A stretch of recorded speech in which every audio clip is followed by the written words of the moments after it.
예수님께서 십자가에 못 박혀 돌아가시면서 이미 내가 다 이루었다 그랬어요. 뭘 다 이루었을까요? 우리가 구원받을 수 있는 모든 것들을 다 이루신 거죠. 그렇다고 해서 자동적으로 그냥 모두 다 구원받는 건 아니에요. 그 예수 그리스도께서 십자가에서 하신 일을 믿고 믿음으로 고백을 해야 구원을 받는 거죠. 그래서 로마서 9장에는 하나님의 그 주권, 구원에 관한 하나님의 주권에 대해서, 하나님의 선택에 대해서 얘기를 했다면, 로마서 10장에는 인간의 책임에 대해서 얘기를 하고 있어요. 그래서 하나님의 주권과 인간의 책임이 이율배반적으로 나와 있다, 그런 말씀을 드렸습니다. 하나님 편에서 봤으면 모든 것이 하나님이 주관하셔서 하시는 일이죠.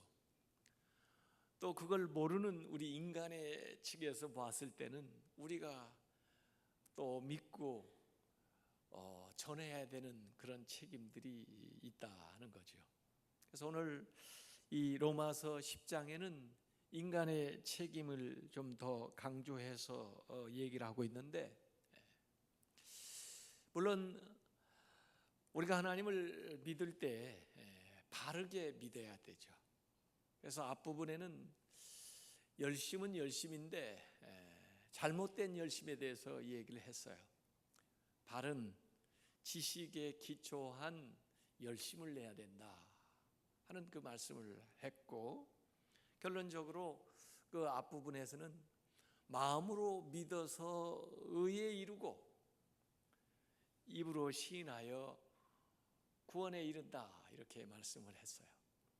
그러면은 마음으로 믿고 입으로 시인하기 위해서는 누군가 그 말씀을 나한테 전해줘야 될 거 아니에요? 그걸 전해줘야 그걸 듣고 믿을 거 아니에요. 그렇게 해서 오늘 이 로마서 10장 11절부터 그 말씀이 다시 그 앞에 얘기한 것들을 부연하면서 설명을 하고 있습니다. 우선 로마서 10장 11절에 누구든지 그를 믿는 자는 부끄러움을 당하지 아니하리라 그랬습니다. 오늘 11절 누구든지, 12절에 모든 사람, 또 13절에 누구든지, 이 구원의 보편성을 얘기하고 있어요. 누구든지, 유대인이든 헬라인이든 남녀노소 빈부 귀천 가릴 거 없이 누구든지 주의 이름을 부르는 자는 부끄러움을 당하지 아니하리로다 그랬습니다. 연세 드신 어르신들 사시면서 무슨 생각하세요? 참 자녀들에게, 손주들에게 부끄럽지 않은 삶을 살아야 되겠다, 부끄럽지 않게 마무리를 해야 되겠다, 이런 생각을 하고 사시면 참 좋은 겁니다. 그래서 이전에 살아오신 것도 참 훌륭하지만 이 마무리를 잘해야 되는데, 이 부끄럽지 않다, 부끄러움을 당하지 않는다, 이게 굉장히 중요한 말이에요. 저희 아들 아이가 고등학교를 졸업하고 대학 가기 전에 그 잠시 이제 그 방학 그 기간 동안에 아르바이트를 한다고 하는데, 처음에는 그 골프장 캐디를 좀 했는데 돈이 잘 안 벌리거든요. 그 골프장 거기 가서 앉아 있는데 잘하면 하루에 한 2바퀴 돌고, 그렇지 않으면 1바퀴 도는데, 또 비 오는 날은 그야말로 공 치는 날이잖아요. 그래서 공을 안 치잖아요. 그러니까 허탕치고 오고, 기다려서 돈을 못 벌 것 같으니까 이거 그만두고 그 다음에 외판을 할래. 그래가지고 걔가 주방용 칼을 파는 그 세일즈를 했어요.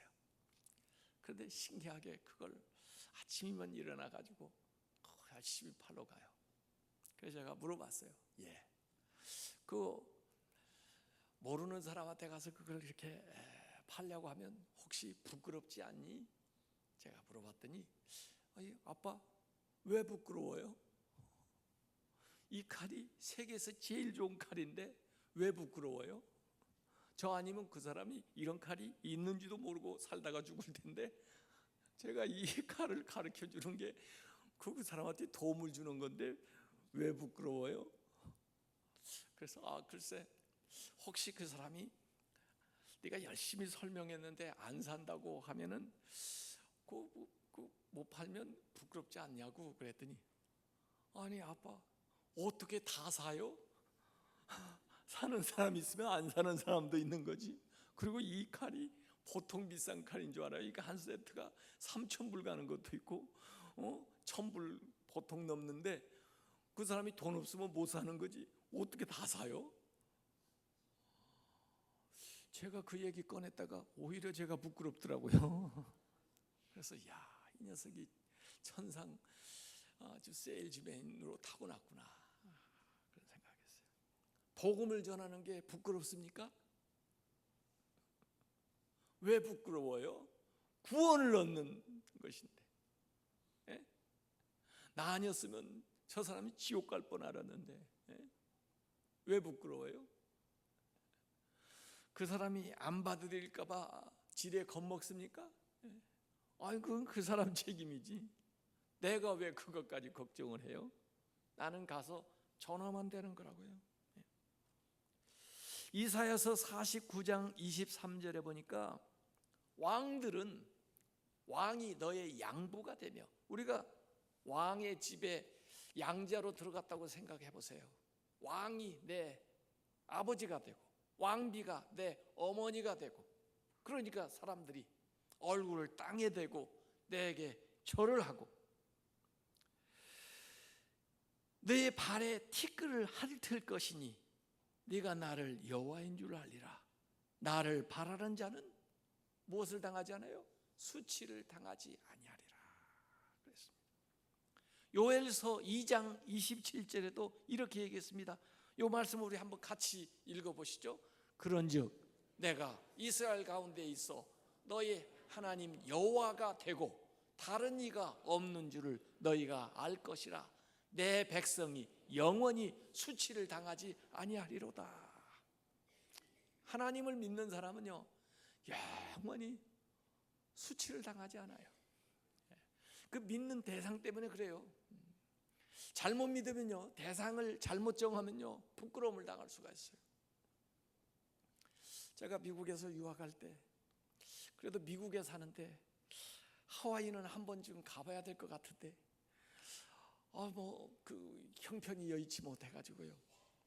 그런데 마침 어느 하와이에 있는 교회에서 설교를 한번 와서 해달라고 초청을 받아가지고 혼자 가지 않고 이 내 식구가 이제 같이 가야 되겠다 해서 정말 어렵게 비행기 표를 마련해가지고 거기를 갔어요. 그리고 설교하고 나서 그 다음에 시간이 많이 주어졌는데 거기 갔다 그래서 그냥 다닐 수 있는 게 아니에요. 어디 민속촌이나 이런 몇 군데 볼만한 데는요 입장료가 좀 비싸요. 그래 길을 가다 보니까 어디 광고를 하는데 자기들 아마 콘도미니엄 분양을 하나 본데, 그 콘도미니엄 그 분양하는데 그 설명만 들어도 거기 가는 공짜 표를 준다는 거예요. 그러면서 이 얘기하는 사람 그 말을 믿고 그 다음에 거기 가가지고 2시간 동안 설명 다 듣고 현장까지 이렇게 한번 갔다 오고 그래가지고 이제 표를 받는 시간인데 제 순서가 돼가지고 얘기를 했더니 영주권을 내라고 그래서 난 영주권이 없다고, 시민권을 내라고 그래서 시민권은 더 없다고 그랬더니 어디서 왔느냐고 그래서 한국에서 와가지고 유학을 하고 있다고 그랬더니 저는 해당이 안 된다는 겁니다. 그래가지고 한 2시간 이상을 기다려가지고 표를 못 받고는 나왔더니 저희 아들이 거봐 아빠 공짜 좋아하니까 시간만 다 버리고 이게 뭐야 그래가지고 그때만 제가 부끄러운 게 아니라 요새도 무슨 일만 있으면 아빠 옛날에 하와이에서 공짜 좋아하다가 그랬던 거 생각도 안 나느냐고 자꾸 떠오르게 하는 바람에 그는 그 생각만 하면 얼마나 부끄러운지 말이에요. 믿을 사람을 믿어야지. 그 모집하는 사람 그냥 사람 몇 사람 데려가기만 하면 자기는 아마 돈 받는 사람이라 무조건 그냥 가자고 그래가지고 저는 가서 앉아있으면 받을 줄 알았는데 나중에 그걸 못 받으니까 무슨 창피해요. 여러분 예수님도 그런 말씀을 하신 적이 있어요. 마태복음 7장 23절에 보면은 그때에 내가 그들에게 밝히 말하되 내가 너희를 도무지 알지 못하니 불법을 행한 자들아 내게서 떠나가라 하리라. 그래서 우리가 제대로 주님을 믿지 못하고 살아가면은 부끄러움 당하게 된다, 그런 얘기입니다. 그러나 우리가 믿는 예수님은 구원의 반석이기 때문에 주님을 믿는 사람들은 부끄러움을 당하지 않을 줄로 믿습니다. 그런가 하면 오늘 로마서 10장 12절에 보니까 유대인이나 헬라인이나 차별이 없음이라 한 분이신 주께서 모든 사람의 주가 되사 그를 부르는 모든 사람에게 어떠하시다고요? 부요하시도다. 주를 부르는 모든 사람은 누굴까요? 기도하는 사람들이에요. 주님의 이름을 부르는 모든 사람들에게 부요하시도다. 주님을 찾는 사람은 부끄러움을 당하지 않을 뿐만 아니라 주님의 이름을 부르는 사람들에게 하나님께서 부요하시다. 주님을 부르는 사람들에게 기도에 응답해 주신다. 주님을 부르는 사람들은 그 잔이 차고 넘친다. 주님을 부르는 사람들은 그 삶에 부족함이 없다, 그런 얘기입니다. 그래서 오늘 로마서 10장 13절에도 이어서 누구든지 주의 이름을 부르는 자는 구원을 받으리라. 그래서 여기 보니까 주님을 믿는 사람은 부끄러움을 당하지 않는다 그러고 주의 이름을 부르는 사람은 부요하게 된다 그러고 주의 이름을 부르는 사람은 구원을 받는다고 그랬어요.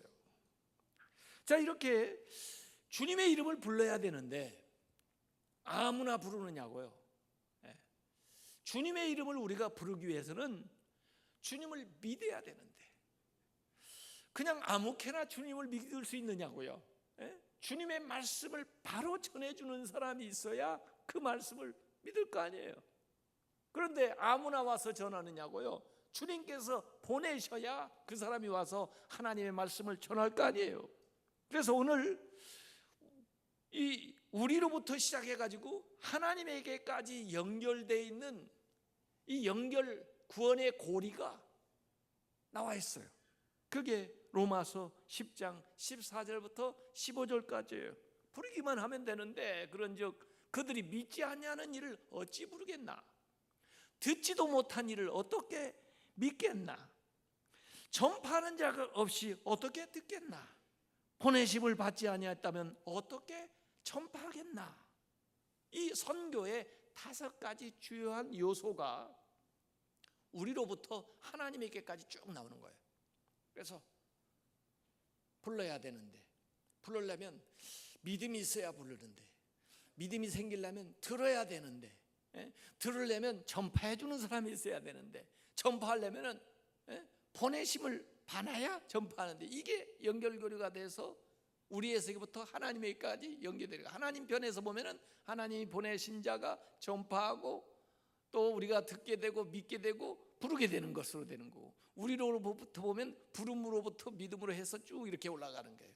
그래서 오늘 성경은 도치법적으로 연역법적으로 아래에서 위로 올라가는 방향으로 그걸 설명을 했는데 이게 연결이 돼 있어요. 이 연결고리 가운데 하나라도 끊어지면은 거기에서 중단되는 거예요.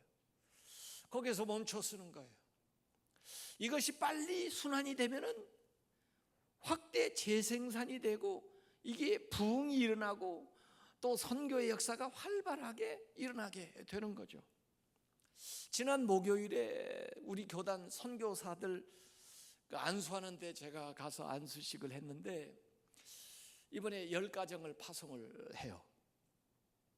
근데 그 가서 역사를 들어보니까 우리 성결교회가 70주년 될 때까지는 선교사를 못 보냈대요. 근데 1978년도에 우리 중앙교회가 처음으로 주진국 선교사를 선교사로 보냈어요. 그게 1호 선교사예요. 근데 그 후에 72개국에 903가정을 파송을 했어요.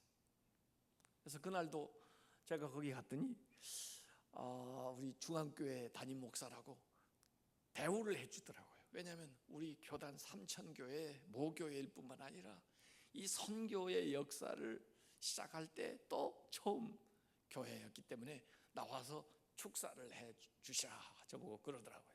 어쨌든 지금 현재는 61개국 554명이 선교사로 나가서 지금 활동을 하고 있어요. 우리 교회에서도 지금 선교사를 20여 명을 지금 보내고 있는데, 우리 교단 총회비 전국적으로 다 총회비 상납금 거둬가지고 총회 활동하는 비용이 1년에 80억이에요. 그런데 그와 별도로 선교비로 교회들이 헌신해서 내는 비용은 110억이에요. 그러니까 총회비보다 훨씬 더 많이 우리는 선교들을 하고 있는 거예요. 열심히 선교해야 돼요.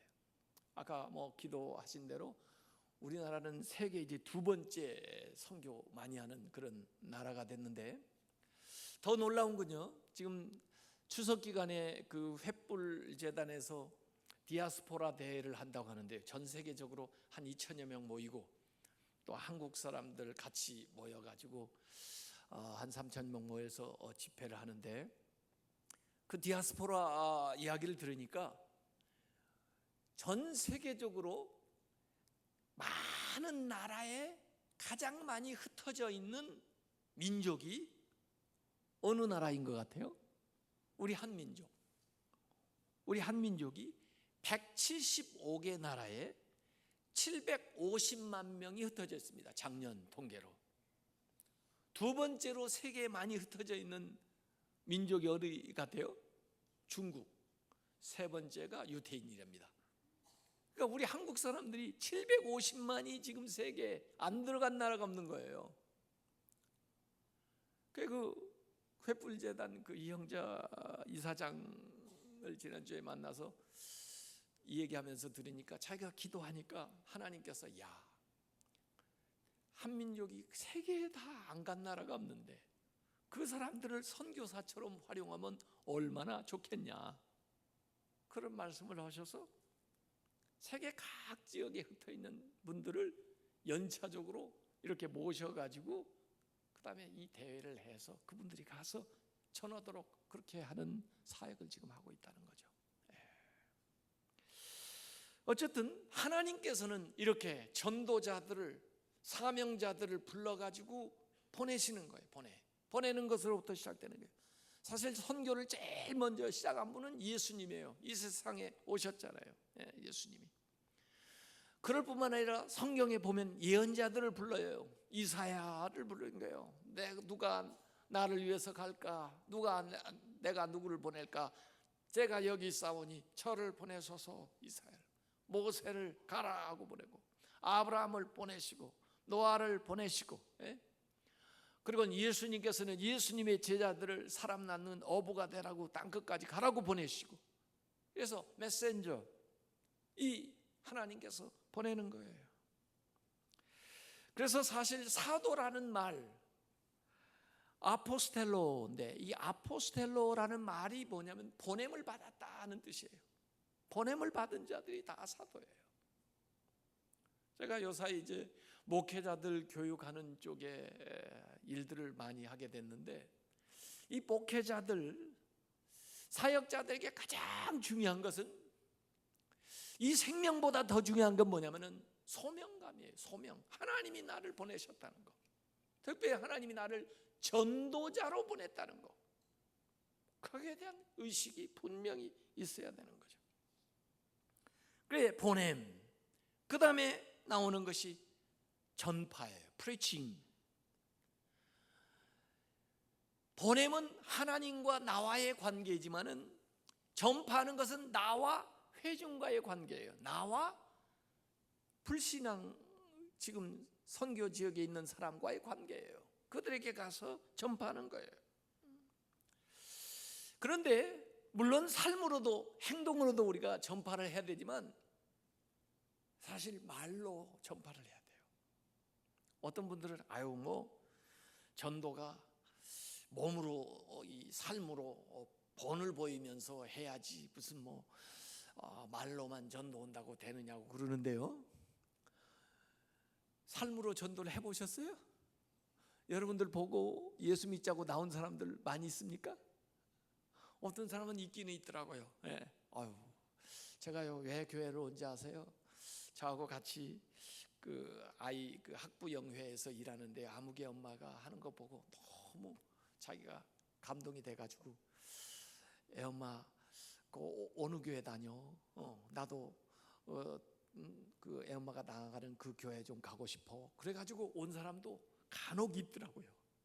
그런데요 삶으로 행동으로 모범 보여서 전도하는 건요 힘들어요. 시간이 오래 걸려요. 그러니까 우선 뭘로 전해야 돼요? 말로 전해야 돼요. 말씀으로 전해야 돼요. 이렇게.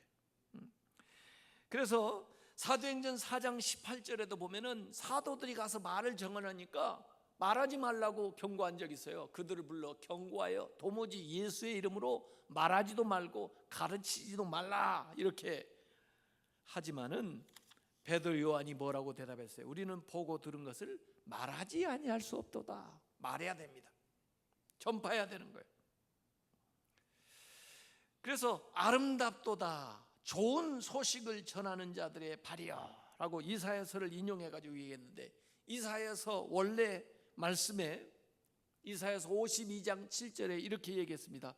좋은 소식을 전하며 평화를 공포하며 복된 소식을 가져오며 구원을 공포하며 시온을 향하여 이르기를 너의 하나님이 통치하신다, 하나님이 다스리신다 라고 전하는 거예요.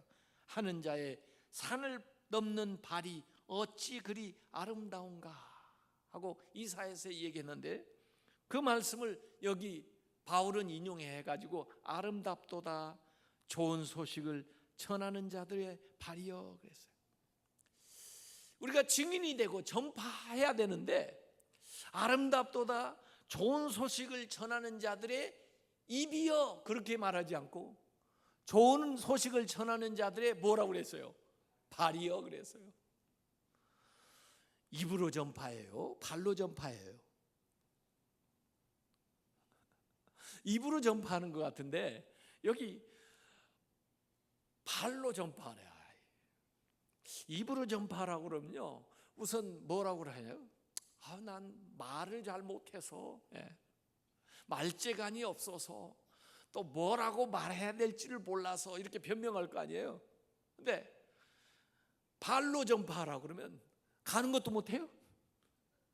그거 좀 단순하잖아요. 우리 몸에서 발이 제일 천대받는 것 같은데 그 발이 가장 아름다워지는 길은 뭐예요? 전어로 가는 거예요. 그러면 아름다운 발이요 이렇게 되는 거예요. 매니큐어를 칠해가지고 아름다워지는 게 아니고 전파로 가면 아름다운 발이 되는 거예요. 사실 내가 그 사람을 믿게 할 수는 없거든요. 내가 순종하면 갈 수는 있는 거예요. 그러면은 하나님께서 능력을 주셔서 할 말을 주실 거고 그 마음을 또 움직일 거고 또 그렇게 해서 역사가 일어나는 거예요. 전도는 나의 능력에 달려 있는 게 아니고 나의 의지에 달려 있어요. 내 의지. 내가 가려고 하는 순종하는 마음만 있으면은 하나님께서 역사하신다는 거예요. 그래서 내가 능력이 없다고 말을 잘못한다고 변명할 것이 아니라 그냥 가라 이거예요. 가라. 가면은 주님께서 우리 앞서서 역사하시고 또 그때 필요한 말씀을 주셔서 그의 마음을 감동하게 해주신다는 거예요. 이 아람 군대가 와가지고 사마리아 성을 겹겹이 둘러싸고 포위한 적이 있어요. 그래가지고 안에 사람들이 전부 다 굶어 죽어갑니다. 심지어 자식을 잡아먹는 일까지 생겼다고 하니까 얼마나 험악해졌겠어요. 그런데 거기 안에 있었던 나병 환자 4사람이 있었는데, 이 사람들은 아유, 여기 앉아서 죽으나 나가서 아람 군대에 칼에 죽으나 매 한 가지, 그냥 우리 나가자. 그래가지고 성 밖으로 4사람이 나왔는데 보니까 밤사이에 하나님이 군대 쳐들어오는 말발굽 소리를 들려주고 그러는 바람에 이 아람 군대가 놀라가지고 혼비백산해서 모든 걸 그냥 놔두고 도망을 가버렸어요. 그 보니까 전부 그래 먹을 걸 취하고 또 값진 걸 자기들이 갖게 되고, 그러다가 갑자기 정신이 든 거예요. 아니, 지금 저 성 안에서는 이런 소식도 모르고 다 굶어 죽어가고 있는데 우리만 이거 먹고 이러고 있으면은 이거 하나님께서 나중에 우리에게 벌을 낼 거다. 그래서 그들이 열왕기하 7장 9절에 그런 말씀했습니다. 나병 환자들이 그 친구에게 서로 말하되 우리가 이렇게 해서는 아니 되겠도다. 오늘은 아름다운 소식이 있는 날이오늘 우리가 침묵하고 있도다. 만일 밝은 아침까지 기다리면 벌이 우리에게 미칠지니 이제 떠나 왕궁에 가서 알리자. 그러고 들어와가지고 사람들에게 지금 성 밖에 나가기만 하면은 먹을 게 있다고, 나가자고. 그래도 믿는 사람 있는가 하면 안 믿는 사람도 있더라고요. 우리가 전도한다는 건 그거예요. 떡을 먹어본 사람이 어디 가면 떡을 먹을 수 있는지 굶주린 사람들에게 전해주는 거예요. 그게 아름다운 소식입니다. 그게 좋은 소식입니다. 그게 생명을 주는 소식이에요. 여러분에게 누가 복음을 전해줬다면 그 사람이 여러분의 일생에서 가장 여러분에게 아름다운 일을 한 거예요. 가장 좋은 일을 한 거예요. 그분들에게 감사하세요. 자, 전하는데 전파하는 것뿐만 아니라 들어야 돼요. 그걸요. 히어링. 전하는 것은 나와 그 사람의 관계지만은 듣는 것은 그 사람 자신의 관계예요. 자기와 자기 자신과의 관계예요. 듣기는 들어도 깨닫는 사람이 있는가 하면 듣기는 들어도 깨닫지 못하는 사람이 있어요. 그래서 성경엔 들을 귀 있는 자가 들으라 그랬어요. 모두 다 듣는 게 아니거든요. 오늘 로마서 10장 17절에 그러므로 믿음은 들음에서 나며 그 들음은 그리스도의 말씀으로 말미암느니라. 그리스도의 말씀을 들을 때 믿음이 생긴다는 거예요.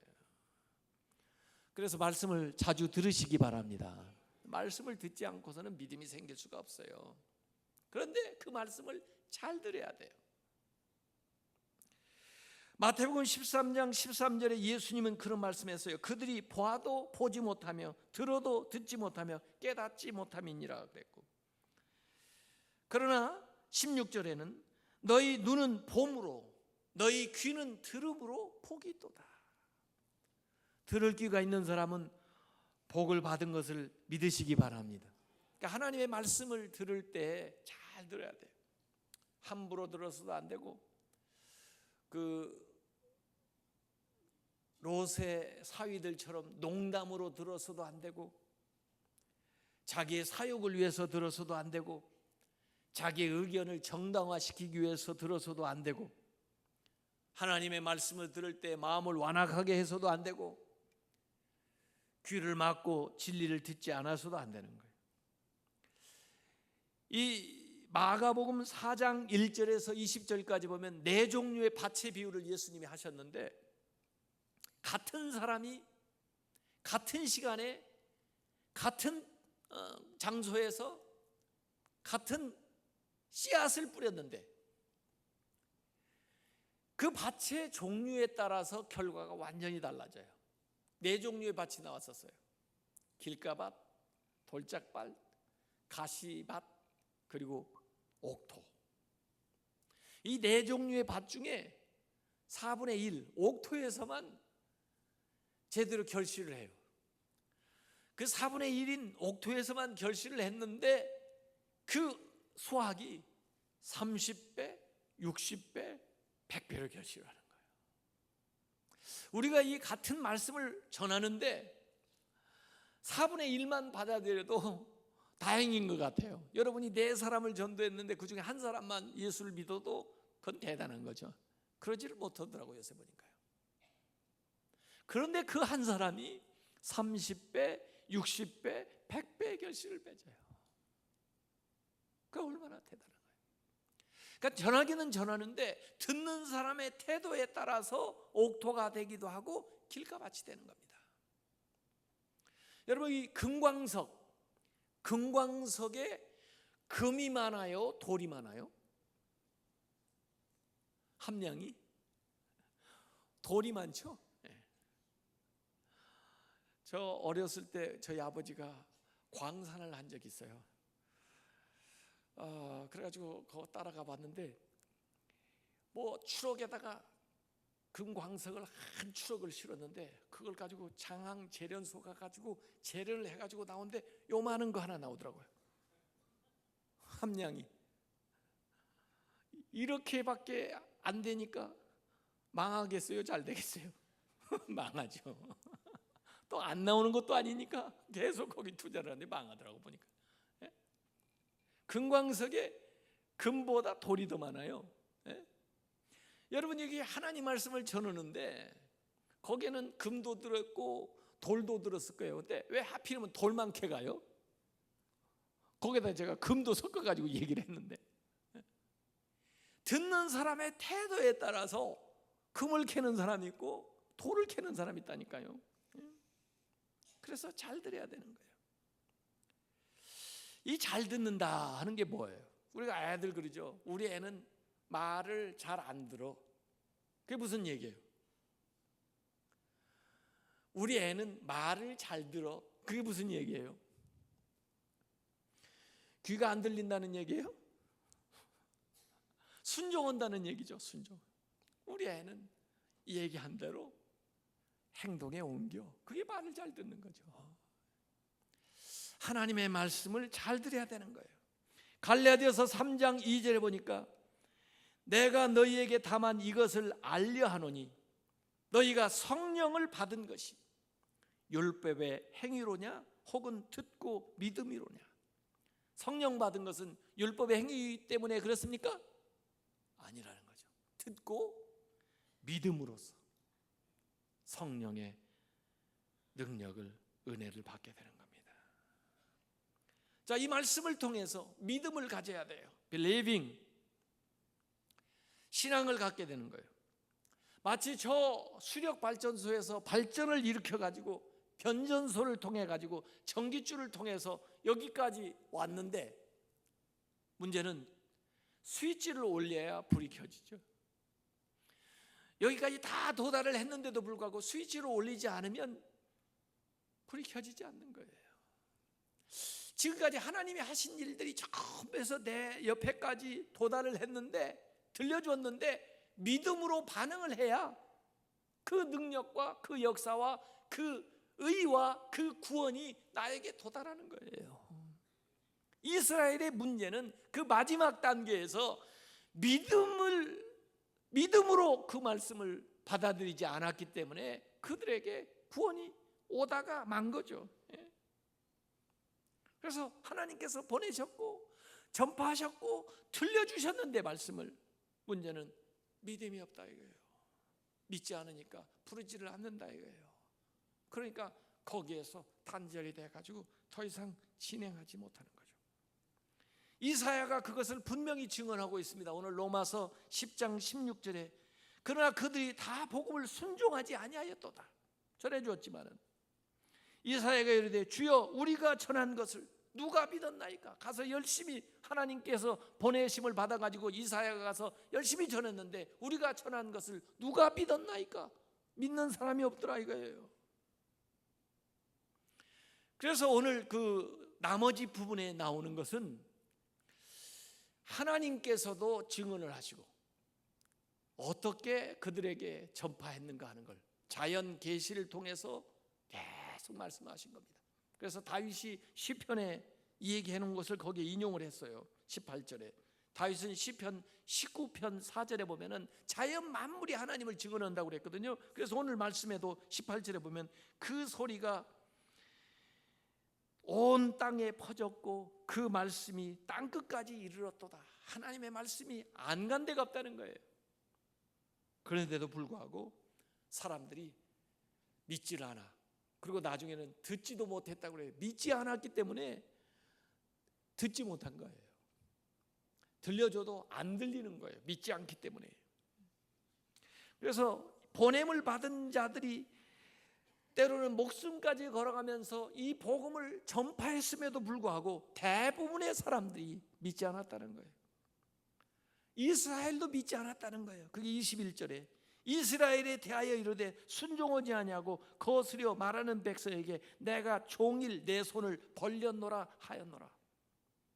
하나님께서 종일 그들을 향해서 초청하고 손을 벌렸는데도 불구하고 그들은 받아들이지 않는 거예요. 여러분 거기 이사야서 65장 1, 2절 말씀을 한번 가서 찾아보세요. 하나님께서 얼마나 그들에게 여러 번 사람들을 보내면서 그들을 초청했는가 하는 게 나와요. 구하지 않던 자들, 그들이 구하지도 않는데 하나님이 찾아가고, 찾지 않던 자들을 하나님께서 가서 만나주고, 부르지 않던 자들에게 하나님께서 나타나고 내가 여기 있다 그러시고, 또 자기 생각을 따라가는 사람들, 패악한 길을 가던 사람들, 그들에게도 하나님께서 손을 펴고 구원을 받을 수 있는 기회를 주었음에도 불구하고 그들은 믿지 않고 부르지 않았다 이거예요. 그래서 사실은 핑계댈 수가 없어요. 하나님께서 이렇게 얘기하시고 이사야를 통해서 이렇게 말씀하시고 모세를 통해서 다윗을 통해서 얼마나 하나님이 계속해서 보내신 자들을 통해서 말씀을 전했는가 하는 것을 증언하고 있어요. 그런데도 믿지 않았다면 더 이상 핑계댈 수가 없다는 거예요. 그래서 다시 지난주에 했던 말씀 요절로 돌아갑니다. 로마서 10장 10절에 사람이 마음으로 믿어 의에 이르고 입으로 시인하여 구원에 이른다 이거예요. 입으로 시인해야 된다. 그런데 믿어야 시인할 거 아니에요. 그래서 믿어야, 예수를 믿어야 부르게 된다 이거예요. 그런데 또 그렇게 믿으려면 들어야 될 거 아니에요. 복음을 들어야 믿게 된다 이거예요. 그 복음을 들으려면 전파하는 자가 있어야 될 거 아니에요. 전파하는 자가 있어야 듣는다는 거죠. 전파하려면 누구의 보내심을 받아야 될 거 아니에요. 성령님께서 보내셔서 전파한다는 거죠. 이 구원의 사이클이 우리에게 계속 지금 진행이 되고 있어요. 어떤 사람은 이미 이제 구원 받았을 뿐만 아니라 다른 사람에게 전하고 있는 사람이 있고요. 또 어떤 사람은 그걸 받아들이는 과정에 있는 사람이 있고요. 이 사이클이 계속해서 활발하게 일어나야 구원받는 역사가 일어나고 선교의 역사가 계속해서 나아가게 되는 거죠. 하나님은 미련한 자도 찾으시고 하나님에 대해서 관심 없는 자도 찾으시고 하나님에 대해서 묻지 않는 자도 찾아가시고 순종하지 않는 자들, 심지어 거역하는 자들에게도 기회를 주시면서 초청을 한다는 거예요. 그래서 우리 하나님께서 구원의 과정을 주권적으로 하시지만은 우리 인간에게 두 가지의 책임이 있는데, 하나는 예수 그리스도를 부를 책임이 있는 거예요. 믿고 부르는 거. 이건 우리 믿는 사람들, 신자들은 예수 그리스도의 그 말씀을 받아들일 책임이, 말씀을 전할 책임이 우리 신자들에게는 있고, 그 다음에 믿지 않는 자들은 그 말씀을 받아들일 책임이 있어요. 그래서 우리는 이제 주님의 말씀을 믿고 신자가 됐으니까 무슨 책임이 있을까요? 우리는요, 전할 책임이 있어요. 저 밖에 있는 사람들은 무슨 책임이 있을까요? 그 전하는 말씀을 받아들일 책임이 있어요. 그 책임에 대해서 로마서 10장에 얘기하고 있어요. 하나님은 계속해서 기회를 주시는데 그걸 받아들이지 않으면 더 이상 핑계댈 수가 없다. 그야말로 부끄러움을 당하게 되는 거죠. 그러나 주님을 믿는 사람은 부끄러움을 당하지 않고 주의 이름을 부르는 사람은 모든 것에 부여하고 주의 이름을 부르는 자는 구원을 얻게 되는 것을 믿으시기 바랍니다.